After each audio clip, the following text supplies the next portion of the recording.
let's go ahead and get over to those Royals, by the way. Again, swept by the Astros. The big story here, though, is they lose Vinnie Pasquantino. Okay. He's trying to field an offline throw at first base. It takes him up the first base line, and he collides with catcher Yanyi Diaz. He's out 6 to 8 weeks. He's going to miss the entire rest of the regular season and probably a good bit of the postseason.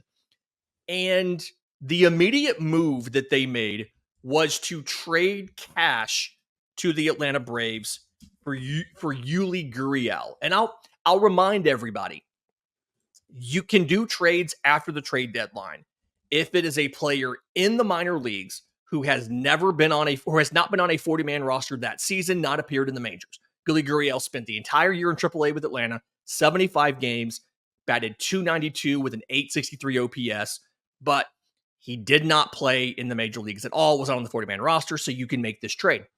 The Braves had just swapped him over to third base to try to see if he could play third base. It'd be the first time since 2019 that he played third because of the Austin Riley injury. But he comes up, he goes 1 for 3 with an RBI in the game on Sunday for the Royals. Is Yuli Gurriel enough to keep the Royals going in the Central, or is losing Vinny P, who I believe had the team lead in RBI, is that just too much too late in the season? Yeah, not only did he have the team lead in RBIs, I think he was like 4th in the entire league. Ooh. So, yeah, I think it's a huge hit losing Pasquantino. And we don't know what we're going to get out of Gurriel. As you mentioned, he hasn't played a single Major League Baseball game this season.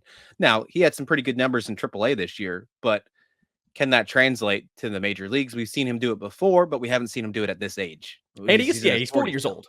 40 years old. So I mean, I'm concerned. There's no doubt about that.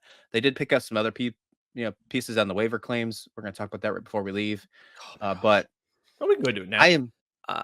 Shout out to you, Tommy Pham. Like you called that. I do think I love the choice of Tommy Pham and then Robbie Grossman from the Rangers. Both of them going over to Kansas City. I've always thought Kansas City's outfielders were probably the weak spot there. Tim J. Melendez moving from catcher out there hasn't necessarily had the consistency offensively that you wanted. Yeah. But I feel like those are potentially those are two really good waiver claims. And probably the best landing places for them, although I think Pham is more impactful than Grossman. Yeah, I agree. I think that those are more impactful than Gurriel, and I do think Pham is the most impactful piece out of all of those being picked up because that outfield is dealing with. And if they can find a way to get Renfroe back with Pham, and then you have Grossman sitting in the depths, yeah, I like that as well. If Gurriel works, though, this could be one of those pieces that we look back and kind of like in the Dimeback situation with Christian Walker, Josh Bell. Obviously, Josh Bell has shown he can do it at the major league level this year. But if Gurriel can kind of, be remotely close to what Bell has been for Arizona, then the Royals are going to be just fine. But it's a big if. It's a big ask, Lindsay. I don't necessarily think that he has to be really, really good because Freddie Fermin behind the plate has been great. Batting .293, not a ton of power, six homers, right? 94 games.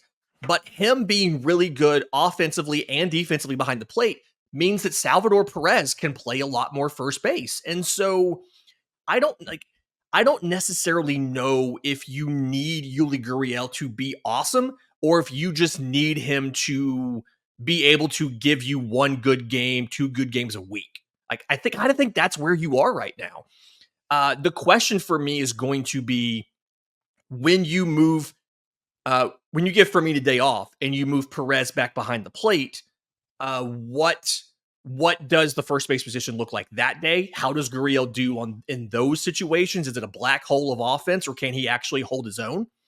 And then if you play Perez almost every single day, because that's kind of the cadence you would have. When he's not catching, he'd be first base almost every single day. What does his performance do given that he is age 34 and he does have a ton of games and a ton of wear on that body? I think he's played over 1,500 career games already. So can he hold up? And I think it's not a bad place to be. The question is just can Gurriel cover enough to keep Salvador Perez healthy? and keep this offense rolling? I think that's really the bigger question. But if Gurriel was awesome, that would definitely not hurt at all because you could always stick somebody into a DH role. Yeah, the AL Central is going to be fun to watch. I can't wait, and the Royals are going to be in the forefront of that for me.